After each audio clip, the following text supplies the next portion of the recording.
Jared McCain made his return to the G League the other night, and let's say it did not go well.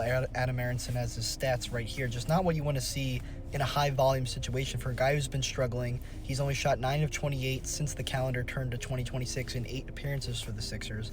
It felt like Jared was starting to gain some momentum in late December. He was playing a lot more while VJ Edgecombe was out for a few games, but he quickly returned to a very limited role with the Sixers and has struggled on the floor when he's gotten the chance to play. Coming off the injury, I think it's logical and understandable that with 2 injuries back-to-back, with such a long layoff, that he's really struggled this year. But I also think part of it's on him. Like, I certainly think he should be finishing better at the rim. He shouldn't be turning the ball over 6 times in a G League game. Like, he needs to be better.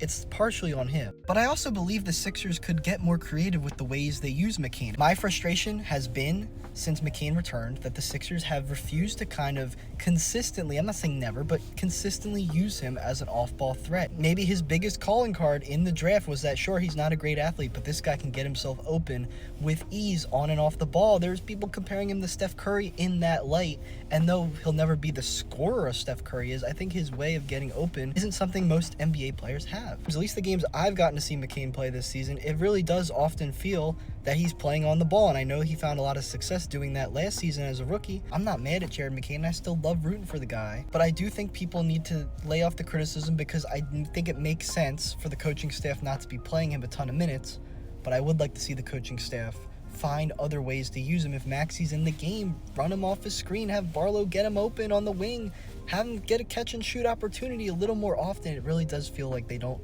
lean on that part of McCain's game a lot, and I think you kind of have to when he's already not a strong defender and you already have a lot of on-ball players, not to mention Paul George and Embiid in addition to the guards. The thing I would be worried about is maybe Nick Nurse and his coaching staff aren't doing that because they don't think McCain has the legs for it right now. They're not even confident in his shot going in. And if that's the case, and if that's really why he hasn't been playing more, at this point, I'm really concerned about his future in Philadelphia, because if the case is the coaching staff doesn't think he can score at all, well, then there's major problems and he's not going to be a piece of the future. But I would like to see them run a few more sets like that for McCain and not try to make him run the point as often, because, I mean, we've seen that G League with those G League stats. He's not really thriving in that role right now.